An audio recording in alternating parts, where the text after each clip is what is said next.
सुनाओ जियो financial services limited. अब देखिए 258.30 रुपए का प्राइस हमें देखने को मिला है एंड इसका टॉप देखिए आप 6 महीने की बात करो तो यहाँ पर 17 दिसंबर 2024 को 337 रुपए का प्राइस हिट था एंड वहीं से ये स्टॉक टूटना स्टार्ट कर देता है because of Reliance industries limited. उस स्टॉक के अंदर भारी भरकम गिरावट आना स्टार्ट हो गई थी।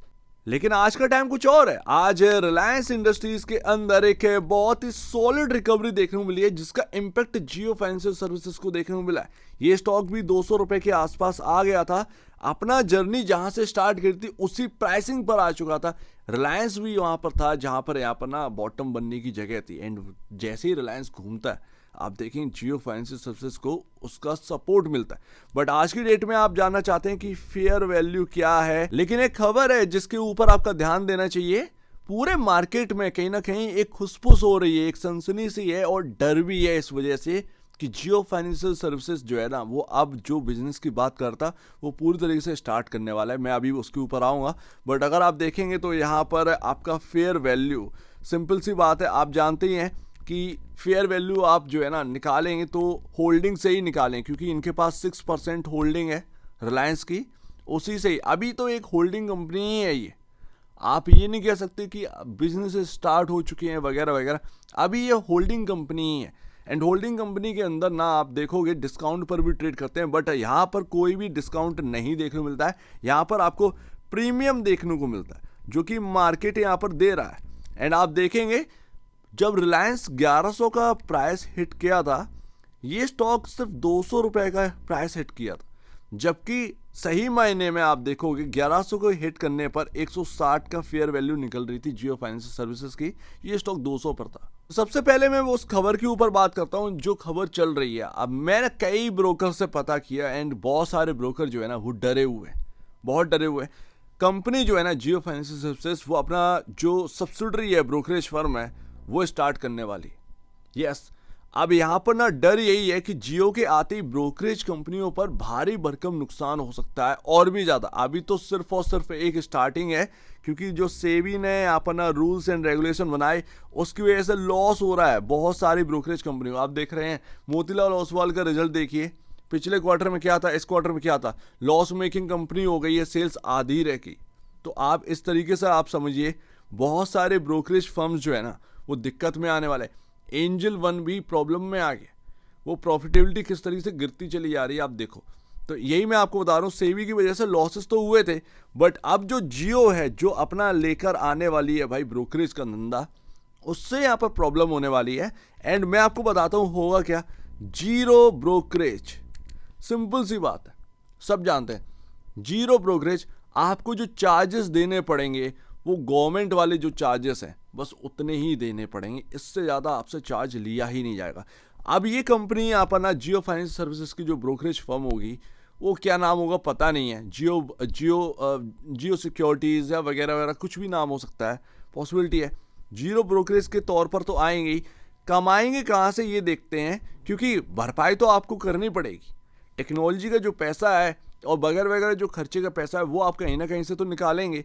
तो हो सकता है कि पीएमएस के थ्रू यहाँ पर ना ये अपना काम बढ़ाएं ताकि यहाँ पर ना आपका जो जीरो ब्रोकरेज है उससे कस्टमर तो एक्विजिशन हो जाए बिल्कुल सही तरीके से। बहुत बड़ा डिस्ट्रप्शन आने वाला है कस्टमर बेसिस पर, आप देखेंगे ब्रोकरेज फर्मों में ये बहुत बड़ा डिस्ट्रप्शन होगा। सभी लोग खींचेंगे जियो फाइनेंशियल सर्विसेज की तरफ या जियो सिक्योरिटीज़ की तरफ, तो ध्यान रखिएगा। लेकिन जो ना बड़े स्तर के जो यहाँ पर ना कस्टमर होते हैं वो पीएमएस में भी यहाँ पर ना इन्वेस्ट करना चाहेंगे, तो शायद हो सकता है कि जियो फाइनेंशियल सर्विसेज जो अपना ब्रोकरेज फर्म लेकर आए वो पीएमएस पोर्टफोलियो मैनेजमेंट सर्विसेज के तौर पर ज़्यादा यहाँ पर पैसा कमाने की सोचे क्योंकि ये जीरो ब्रोकरेज कहीं ना कहीं से तो भरपाई यहाँ पर होगी।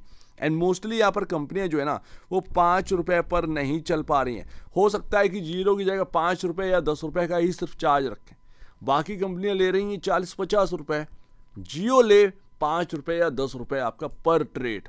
तो हो सकता है ये भी पॉसिबिलिटी है, कोई बड़ी बात नहीं है बट कुछ ना कुछ इस ब्रोकरेज फर्म के अंदर ऐसा होगा जिससे वो अलग साइड से यहाँ पर ना पैसा जनरेट करने की कोशिश करेंगे एंड कस्टमर एक्विजिशन के लिए लो ब्रोकरेज, बिल्कुल चीप ब्रोकरेज यहाँ पर रखेंगे ताकि यहाँ पर एक कस्टमर बेस है ना वो काफ़ी मजबूत और बड़ा होता हुआ नजर आए। अब देखिए फेयर वैल्यू की बात करते हैं बॉस।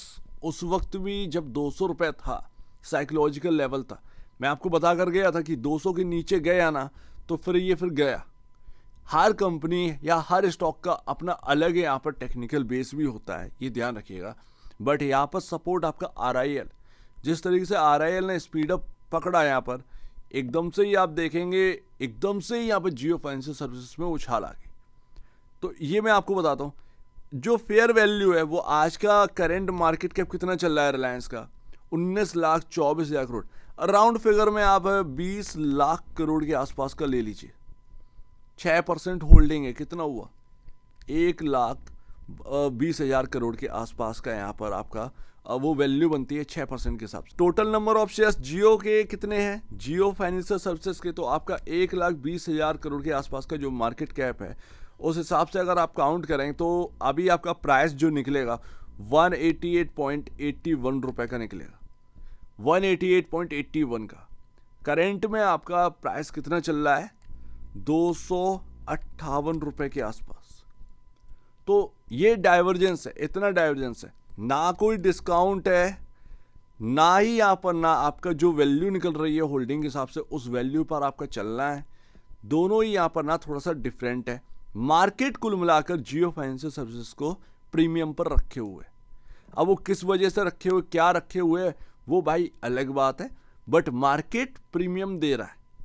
बट बेस प्राइस जो आपका बन रहा है होल्डिंग के हिसाब से वो 188 या कह सकते हैं 190 रुपए का, 190 रुपए का स्टॉक यहाँ पर ऑलमोस्ट 68 रुपए ऊपर चल रहा है उस वैल्यू के।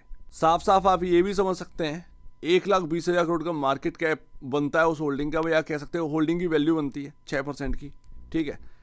आपका मार्केट कैप कितना देखने को मिल रहा है, 1,64,360 करोड़ रुपए का। वैल्यू कितनी है, 1.2 लाख करोड़ के आसपास की। तो सीधी सी बात है, ऊपर ही देखने को मिल रहा है। तो ये मार्केट प्रीमियम पर रख रहे हैं, सिंपल सी बात है। ये यहाँ पर ना कोई रॉकेट साइंस नहीं है। एक बात याद रखिएगा कि रिलायंस के अंदर अगर तेजी होगी, मान लीजिए रिलायंस 1700 का हो गया, तो ये स्टॉक उसी तरीके से बदलाव लाएगा। आप ध्यान रखिएगा, आप ये मत सोचिए कि फेयर वैल्यू और ये वगैरह वगैरह आप निकाल कर आप सोच रहे हैं कि यहाँ पर ना सब कुछ काम बन जाएगा, मुझे रुकना चाहिए, कुछ नहीं होगा। रिलायंस 1700 होगा, ये स्टॉक का वैल्यू बढ़ेगा।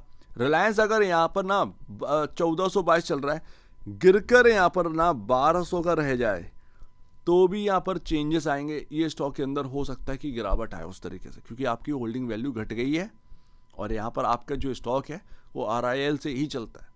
तो ये सारी चीज़ें कंडीशंस रहती हैं। तो लेट्स सी, वेट करते हैं भाई। ब्रोकरेज कंपनी यहाँ पर ना जो जियो फाइनेंशियल सर्विसेज की थी उसका शुरुआत यहाँ पर कभी भी हो सकता है इस साल, पॉसिबिलिटी यही जताई जा रही है। एंड ब्रोकर्स के अंदर बहुत डर है, डिस्ट्रप्शन बहुत बुरी तरीके से हो सकता है।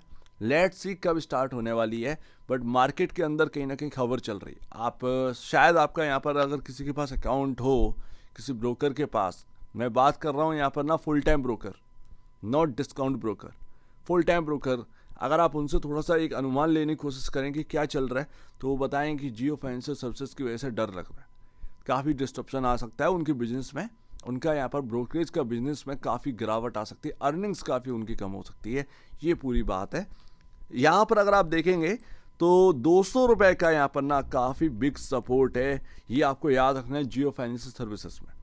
आगे यही इंपॉर्टेंट है। बाकी अभी जो है ना वो करंट में 235 रुपये काफ़ी इंपॉर्टेंट रहेगा, जैसे आप जो है ना वो छोड़ नहीं सकते।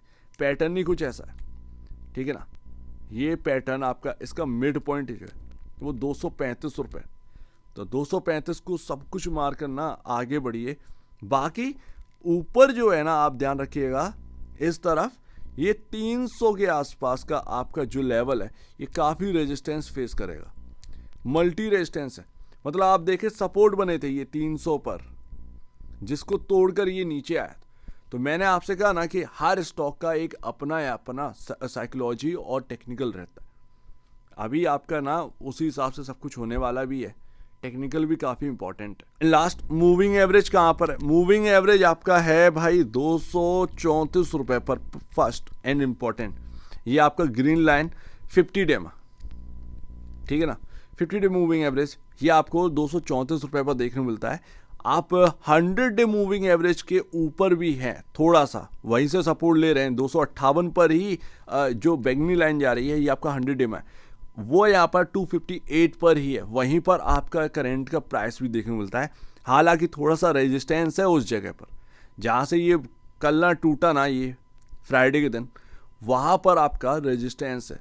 वो टॉप याद रखिएगा, जो भी यहाँ पर ना कल फ्राइडे का जो पिछला यहाँ पर ना फ्राइडे अभी है, उसका जो टॉप बना हुआ है, जो हाई प्राइस है, वो आपका रेजिस्टेंस लेवल है। तो इसको भी ध्यान में रखना है। रेजिस्टेंस काफ़ी बन गए थे, लेकिन 300 का हर्डल काफ़ी बड़ा है, इस बात को ध्यान में रखना है। 300 ये सब कुछ नहीं है, 300 काफ़ी बड़ा हर्डल है। तो उम्मीद है काफ़ी कुछ आपको समझ में आया होगा। भाई देखिए 2 दिन का स्टॉक नहीं है, लॉन्ग टर्म वाला स्टॉक है, आपको टाइम देना पड़ेगा यहाँ पर, सिंपल सी बात है। 2 दिन में सारी चीज़ें बदलेंगी नहीं, आपको टाइम देना पड़ेगा। कोई भी आपका स्टोरी बताकर चला जाएगा, ध्यान रखिएगा, एकदम से आपका दिमाग चेंज हो जाएगा, उससे कोई मतलब नहीं है। क्योंकि अभी तक बिजनेसेस देखिए स्टार्ट नहीं हुए हैं, आपको वेट करना पड़ेगा। हालांकि लंबा टाइम हो गया है, लोगों ने इतना सोचा नहीं था कि इतना टाइम लगेगा, लेकिन इतना ही टाइम लगता है। मैं ऑलरेडी बहुत पहले ही बोला था, 2 महीने में या 3 महीने में बिजनेसेस स्टार्ट नहीं होते हैं, टाइम लगता है, टाइम लगता है। तो अभी सिर्फ और सिर्फ एक होल्डिंग कंपनी के नाते जियो फाइनेंशियल सर्विसेज को देखा जा रहा है, बट अभी ब्रोकरेज का यहाँ पर ना एक खबर लग रही है, सेंस लग रहा है कि यहाँ पर भाई स्टार्ट हो सकता है। तो शायद पहला यहाँ पर ब्रोकरेज का काम जो है वो स्टार्ट हो जाए, और लैंडिंग का काम स्टार्ट हो चुका है। लैंडिंग, पैसा यहाँ पर देना लेना, उसका काम यहाँ पर स्टार्ट हो चुका है, ये ध्यान रखिएगा। लेकिन ब्रोकरेज का काफ़ी इंपॉर्टेंट है। सो उम्मीद है काफ़ी कुछ आपको समझ में आया होगा। एक बार निवेश से पहले या बेचने से पहले अपने ब्रोकर एडवाइस से जरूर सलाह लीजिएगा। खुद की स्टडी रहेगा, उससे बेहतर कुछ भी नहीं है, खुद की स्टडी ही मस्ट है। तो आप दीजिए वीडियो देखेंगे, बहुत धन्यवाद दोस्तों।